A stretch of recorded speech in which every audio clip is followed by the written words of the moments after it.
आपल्या बालपणाबद्दल आणि सुरुवातीच्या परभणीच्या काळाबद्दल आपण नेमकं काय सांगणार? तसं माझं बालपण म्हणण्यापेक्षा माझा जन्म परभणीमध्ये झालेला आहे. इथून माझं गाव बोबडे टाकळी एक 30 किलोमीटर अंतरावर आहे. पण वडील शिक्षणासाठी इथं आम्हाला घेऊन आल्यामुळं आणि माझा जन्म इथं झालं. माझं पूर्ण एज्युकेशनही परभणीमध्ये झालं. प्राथमिक, हायस्कूल, कॉलेज आणि LLB हे सर्व माझं एज्युकेशन परभणी प्रॉपरला झालेलं आहे. BCom आणि LLB चे उच्च शिक्षण घेतलेलं आहे तुम्ही. त्या काळामध्ये तुमचा अनुभव काय राहिलेला आहे? मी इथं शिवाजी कॉलेजला मी BCom झालो. BCom झाल्यानंतर काही माझे मित्र MCom करायला गेले, काही मित्र माझे MBA करायला गेले. पण मला सामाजिक चळवळीमध्ये काम करायचा उद्देश आणि माझा मानस होता. त्या दृष्टीने मी थोडंसं LLB करावं असं माझं मत झालं आणि मी नंतर LLBला ॲडमिशन घेतलं. या संपूर्ण काळामध्ये जीवनाच्या प्रवासामध्ये कुटुंबाचं सहकार्य आणि संस्कार कसे लागले? खूप मोठं मला घरचं, माझी पत्नी तिनं मला खूप, मी राजकारणात असल्यामुळं माझं घर 17 वर्ष झाले एज्युकेशनसाठी, मुलींच्या शिक्षणासाठी औरंगाबादला आहे. आणि तिनं माझ्या मुलांना घडवण्यासाठी तिनं खूप कष्ट खाल्ले. म्हणून एक स्त्री म्हणून तिनं घर सांभाळलं, मुलांचे एज्युकेशन पाहिले. कारण मी राजकारणात असल्यामुळं मी जास्त वेळ त्यांना देऊ शकलो नाही. पण माझे मुलं मुली सगळे डॉक्टर झालेले आहेत आणि हा माझ्या कुटुंबासाठी आणि पत्नीसाठी एक गौरवाची बाब आहे. महाराष्ट्र राज्य बेरोजगार स्वयंरोजगार सहकारी संघाचे अध्यक्ष म्हणून तुम्ही भविष्यात काय कार्य करणार? महाराष्ट्र राज्य स्वयंरोजगार बेरोजगार सेवा सहकारी संघ हा महाराष्ट्राचा सहकारामधला फार मोठं फेडरेशन आहे या राज्यातलं. आणि 36 जिल्ह्यामध्ये याची व्याप्ती आहे महाराष्ट्रात. आणि एक सुशिक्षित बेरोजगारांना सहकारामध्ये एक त्यांच्या हाताला काम लागावं, त्यांना विविध कामातनं त्यांना रोजगार प्राप्त व्हावा हा उद्देश राज्य शासनाचा असल्यामुळे ही संघटना 2004 मध्ये रणजितसिंह मोहिते पाटील यांच्या नेतृत्वाखाली याची स्थापना झाली. पहिले अध्यक्ष रणजितदादा मोहिते पाटील होते. अनेक मान्यवर ह्या 20-25 वर्षामध्ये या फेडरेशनचं कामकाज केलं. कामकाज करत असताना खूप अडचणी आल्या आणि त्या अडचणीवर अनेकांनी मात केली. आता माझ्याही डोळ्यासमोर आणि माझ्यासमोर खूप मोठे प्रश्न या संघटनेचे आहेत आणि निश्चित ते प्रश्न सुशिक्षित बेरोजगाराच्या अडीअडचणी सोडवण्यासंदर्भामध्ये मी शासन दरबारी त्याचा पाठपुरावा करणार आहे. परभणी सुशिक्षित बेरोजगार तरुण बेरोजगारांना संधी मिळवण्यासाठी आपण उच्च स्तरावर गेलेला आहात आणि ह्या संस्था गेली 20 ते 25 वर्ष झालं काम करत आहेत. पण त्यांच्या हाती आणखीही काही लागलेलं नाही. याच्यासाठी ठोस काय करणार आहात? हा, आपण म्हणालात ते बरोबर आहे. कारण जसं मजूर संस्थेला शासनाच्या याच्यामध्ये 33% आहे, अभियंत्यांना 30% आहे आणि बाकीच्या साठी ओपन काम करण्यासाठी त्यांना संधी आहे. परंतु 10 लाखाची कामं शासनाकडनं डायरेक्ट या संस्थेला द्यावी असा GR जरी असला तर परंतु रेशोमध्ये शासनाच्या याचा 10%, 15% असा कुठेही उल्लेख नसल्यामुळं अधिकारी लोक काम देण्यासाठी त्यांना अडचणी येत असतात. आणि या संदर्भामध्ये येईल त्या अधिवेशनामध्ये लक्षवेधी सूचना मांडण्यासाठी आम्ही अनेक आमदारांना याबाबत आम्ही विनंती करणार आहोत आणि त्या माध्यमातून प्रयत्न करून आम्हाला 10% रेशो जरी याच्यामध्ये आम्हाला मिळाला तर निश्चित त्याचा फायदा सुशिक्षित बेरोजगारांना झाल्याशिवाय राहणार नाही. अनेक प्रश्न त्यांच्या समोर आहेत. पूर्वी ह्या संस्था एम्प्लॉयमेंट ज्याला आपण म्हणतो, आता नवीन नाव त्याचं कौशल्य विकास असं आहे त्या कार्यालयाचं.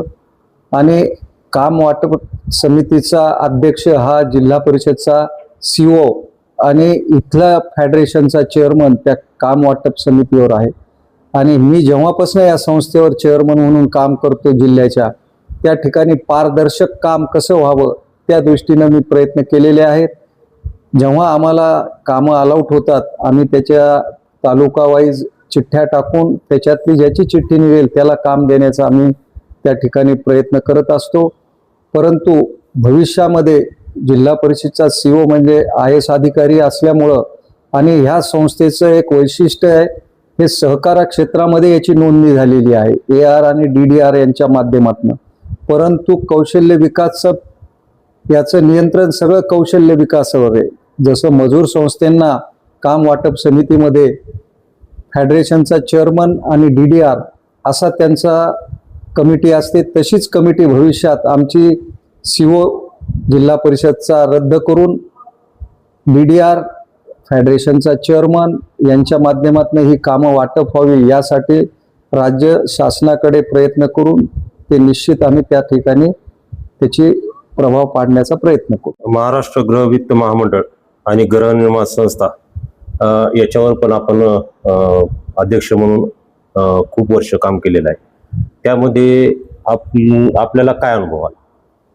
मी जेव्हा ज्याला महाराष्ट्र हाऊसिंग फायनान्स कॉर्पोरेशन आपण म्हणतो, गृहवित्त महामंडळ, मी जिल्ह्या 13-14 वर्ष या जिल्ह्याचं प्रतिनिधित्व केलेलं आहे. आणि योगायोगाने मला महाराष्ट्राचं अध्यक्ष होण्याचं सौभाग्य लागलं. आणि एक तरुण अध्यक्ष म्हणून मी त्या ठिकाणी काम करत असताना राज्यावर कसं काम करावं लागते, एक आपल्या परभणीसारख्या दुर्गम भागातून या महाराष्ट्राचं नेतृत्व करण्याचीच मला संधी त्या ठिकाणी मिळाली होती. आणि ती संधी मला शरद पवार साहेब त्यावेळेस आणि अजितदादा साहेब यांनी ती प्राप्त करून दिली. निश्चित त्याचं मी प्रयत्न असे केले त्या ठिकाणी की अनेक घरांना कर्ज देण्यासाठी खूप कॉम्पिटिशन या ठिकाणी आता झालेलं असताना सुद्धा मी माझ्या काळात एक 4-5 कोटीची कर्ज मी या राज्यात वाटप केली. आणि माझ्या काळात जी पारदर्शकता मी त्या ठिकाणी वाटप करताना केली होती त्याचा निश्चित भविष्यामध्ये वसुलीसाठी सुद्धा चांगला रिस्पॉन्स मिळाला. आणि ज्यांना गरजूंना ती घरं पाहिजे होती त्यांना देण्याचा मी प्रयत्न केला. आणि त्याच्यामुळं मला ते फार मोठं काम करण्याची संधी मिळाली, ते सुद्धा मला या ठिकाणी समाधान आहे. महाराष्ट्र क्रिकेट असोसिएशनच्या पुण्याच्या सहसचिवपदी आपल्याला मान भेटलेला आहे. तिथे काम करत असताना ग्रामीण भागातील काही विद्यार्थी असतील, काही खेळाडू असतील आणि सर्वच खेळाडूंसाठी आपलं योगदान काय राहिलेलं? महाराष्ट्र क्रिकेट असोसिएशनचा मी या जिल्ह्याचा 15 वर्ष झाले अध्यक्ष आहे. आणि क्रिकेटमध्ये मी क्रिकेट खेळत असतानाच त्या संघटनेवर मला काम करण्याची संधी मिळाली. या मराठवाड्यात बेस्ट बॅट्समन म्हणून या ठिकाणी मी त्या काळात माझी स्वतःची कारकीर्द गाजवली क्रिकेटमधली. आणि खेळत खेळतच मी या ठिकाणी या जिल्ह्याचा अध्यक्ष झालो. आणि अध्यक्ष झाल्यानंतर अतिशय या ठिकाणी कुठलं या जिल्ह्याला खेळाडूंना सराव करण्यासाठी मैदान सुद्धा नाहीये. अशा परिस्थितीमध्ये हा जिल्हा क्रिकेटमध्ये काम करत असताना मी जेव्हा राज्यावर सदस्यमधून निवडून गेलो आणि त्या ठिकाणी मला जॉईंट सेक्रेटरी म्हणून काम करण्याची संधी त्या ठिकाणी मिळाली. आणि या MCAचे अध्यक्ष म्हणून रोहितदादा पवार आहेत. आणि त्यांच्याकडे आम्ही मागणी केली की दादा, ग्रामीण भागातनं क्रिकेट या ठिकाणी वाढला पाहिजे, त्यासाठी आपण प्रयत्न करूयात.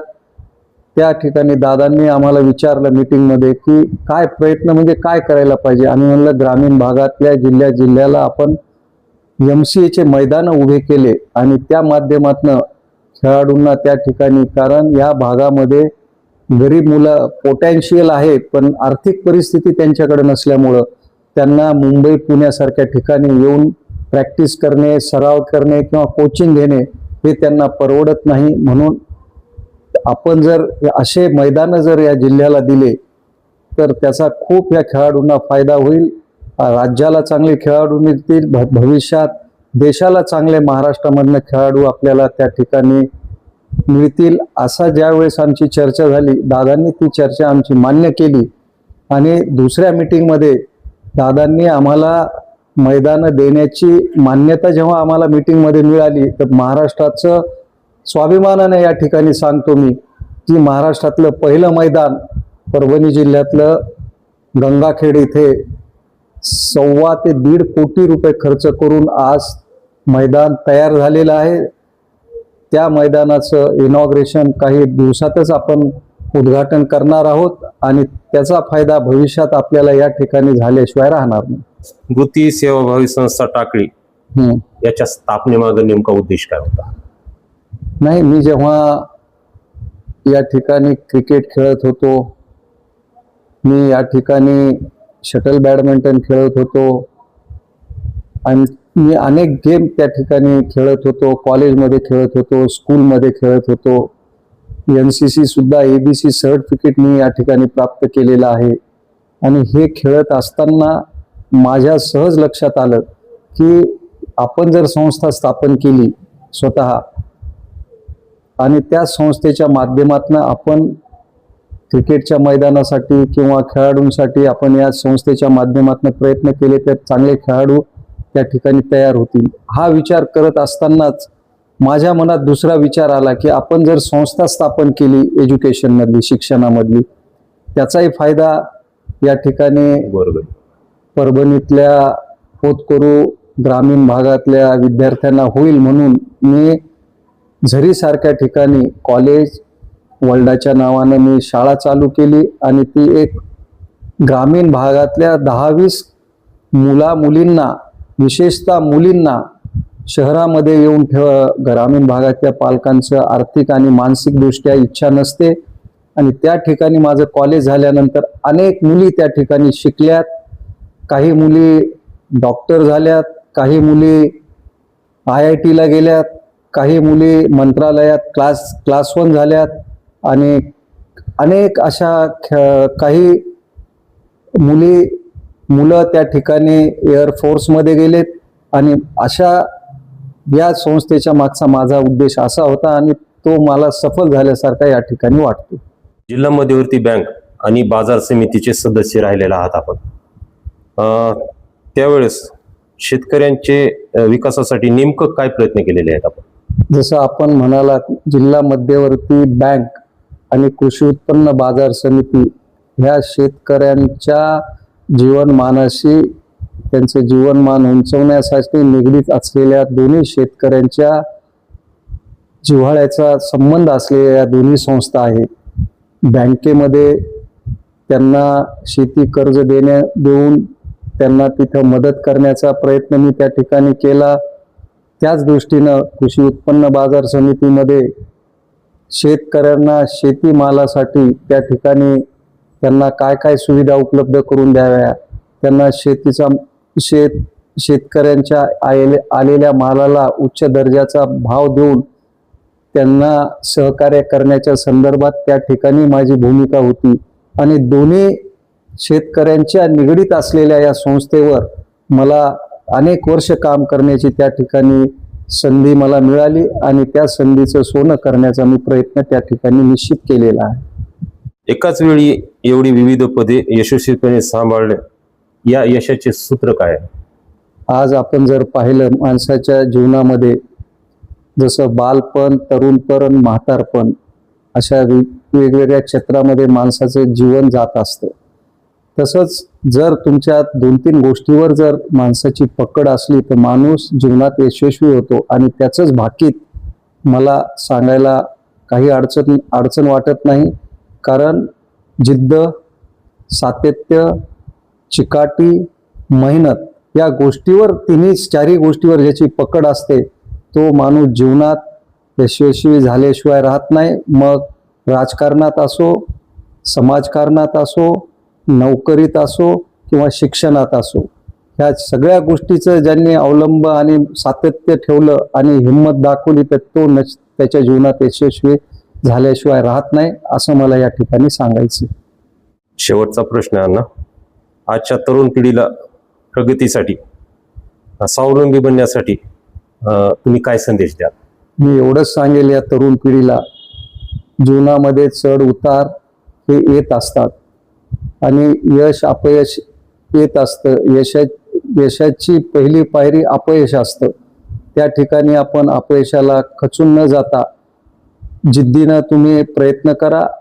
प्रयत्नाला निश्चित यश मिळत असते आणि मेहनत केल्यानंतर मला तरी वाटते की देवाला कीव येत असते आणि त्याला निश्चित तुम्ही कुठेही त्या ठिकाणी मागं पुढं जर हिंमत हाराल तर तुम्ही जीवनात यशस्वी व्हाल असं मला वाटत नाही.